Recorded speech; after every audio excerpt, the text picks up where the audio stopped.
नमस्कार, मैं हूं आपके साथ मयंक। आज 25 तारीख है और जंग का 26वां दिन। पिछले 12 घंटों में और बीती रात पूरी जंग को लेकर क्या अपडेट्स हुए हैं मैं आप तक पहुंचाऊंगा। देखिए, तमाम तरह की बातें आपको सुनने को मिल रही होगी कि जंग के बीच में पाकिस्तान की भी एंट्री हो गई है, पाकिस्तान में किसी तरह की चर्चा हो सकती है। खबरें ये भी आ रही हैं कि पुतिन भी अब एक अहम रोल अदा कर रहे हैं इस पूरे मामले में। और ये भी कहा जा रहा है कि सऊदी और यूएई दोनों ने बड़ा फैसला किया है ईरान को लेकर। इन चारों देशों का रुख क्या होगा, इसके बारे में हम बात करेंगे, लेकिन सबसे पहले बात करते हैं इजराइल की। बीती रात एक बार फिर इजराइल में मिसाइल की बरसात कर दी है ईरान ने। और आप देखिए, 4 ऐसे शहर हैं जिनको पिछले 12 घंटे के अंदर निशाना बनाया गया ईरान की तरफ से।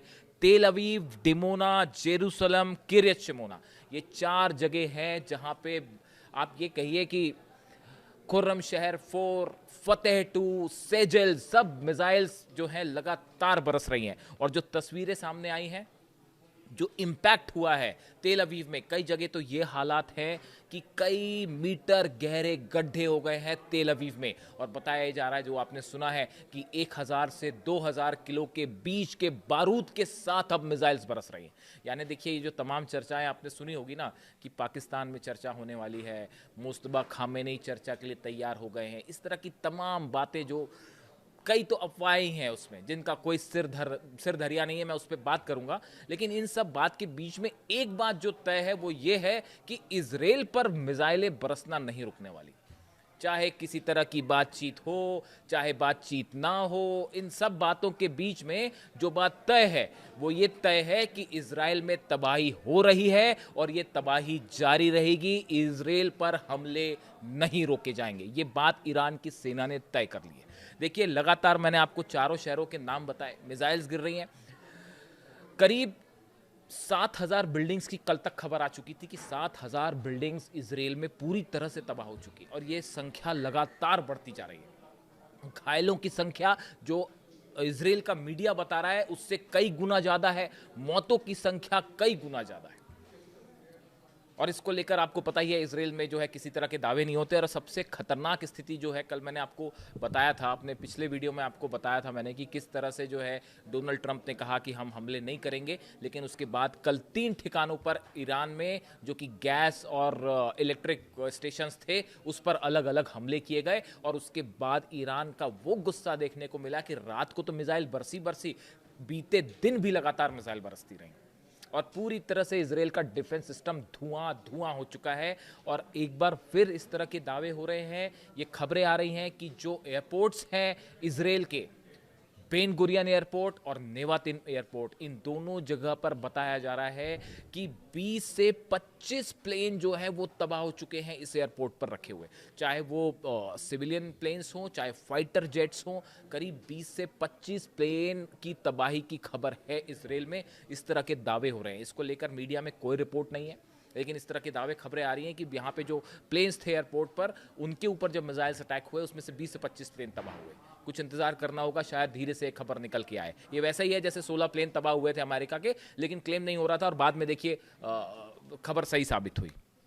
इसके अलावा देखिए, 2 बेहद अहम खबर है। पहली खबर है, जो आपने सुना होगा कि पाकिस्तान को लेकर इस तरह की चर्चाएं हैं कि पाकिस्तान जो है वो ईरान और अमेरिका के बीच में एक बातचीत करवाने की कोशिश में है। इस तरह की खबरें आपने सोशल मीडिया पर सब तरफ देखी होगी। और ईरान की संसद के जो स्पीकर हैं मोहम्मद बागर गलीबाफ, बताया जा रहा है कि इस तरह की खबरें थी कल, इस तरह के दावे हो रहे थे अलग अलग अखबार में कि इनकी तरफ से जो है वो बातचीत, ईरान की तरफ से ये बातचीत कर सकते हैं। इस तरह की तमाम बातें आई। कुछ लोगों ने ये भी कहा कि ये पाकिस्तान पहुंच चुके हैं, और ये कहा गया कि जल्दी जो है वो बातचीत शुरू हो सकती है दोनों देशों के बीच में। ऐसे दावे हैं।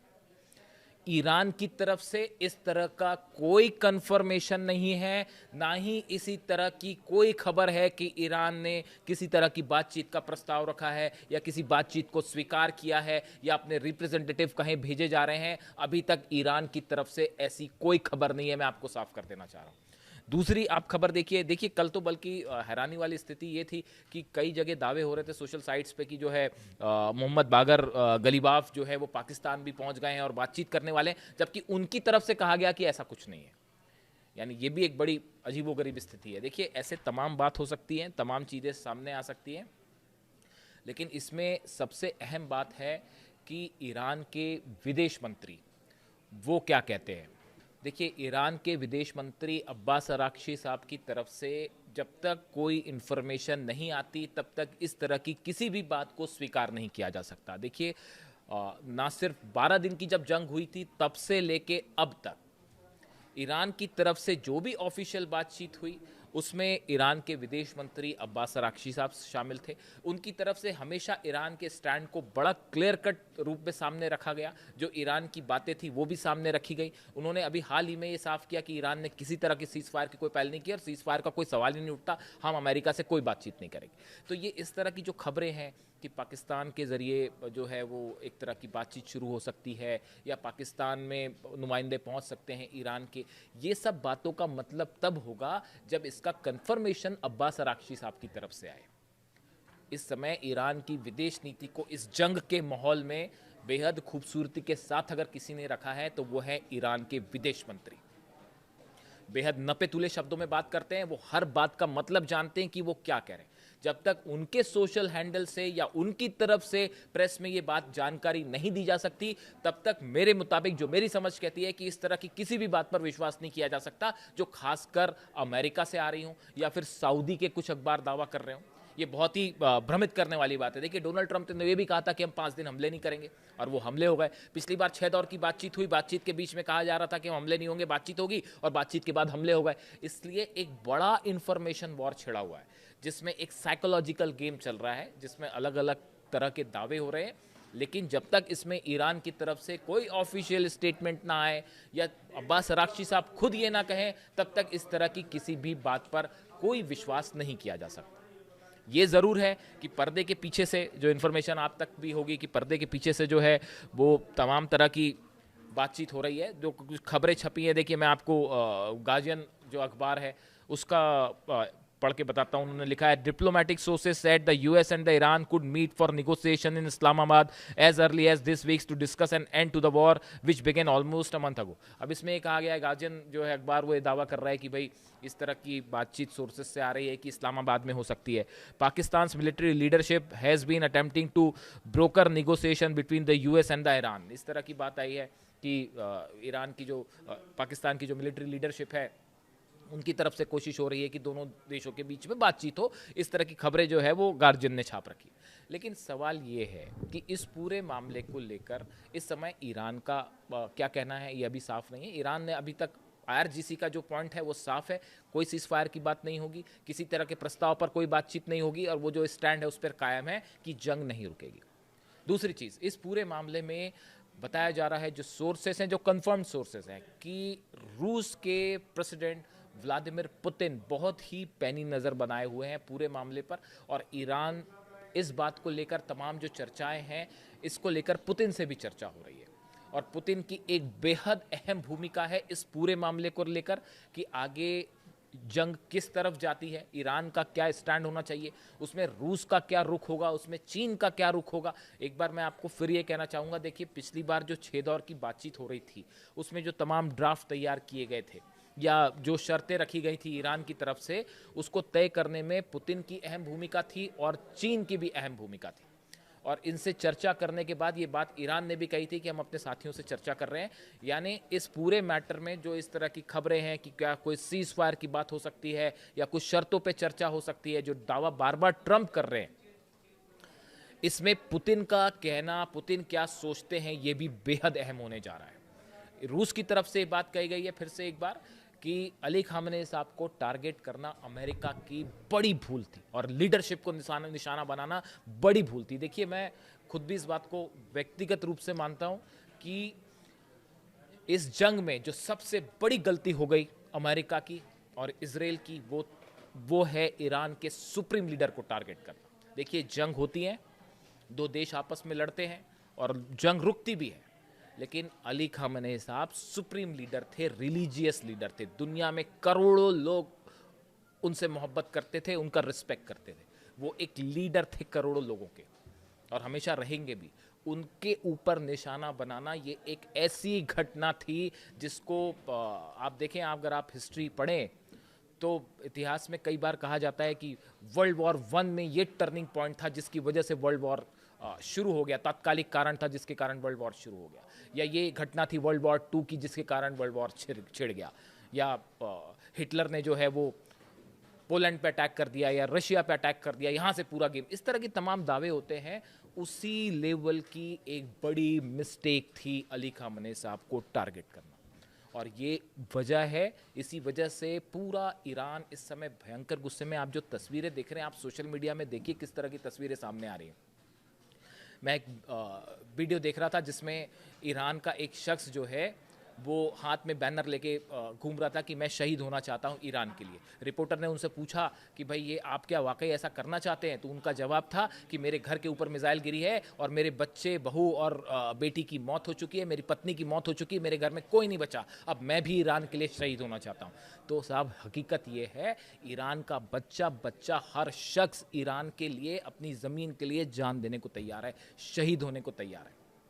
ऐसे मुल्क को दुनिया की कोई सेना परास्त नहीं कर सकती। हकीकत सिर्फ यही है, ऐसा तमाम एक्सपर्ट्स का मानना है। और देखिए हॉर्मूज़ का जहाँ तक प्लान है, अब ये देखिए इस बारे में कुछ कहना अभी ठीक नहीं है कि पर्दे के पीछे क्या बातचीत हो रही है, नहीं हो रही है, कौन क्या कोशिश कर रहा है। बहुत सारी ऐसी खबरें हैं जिनका कोई सिर पैर ही नहीं है।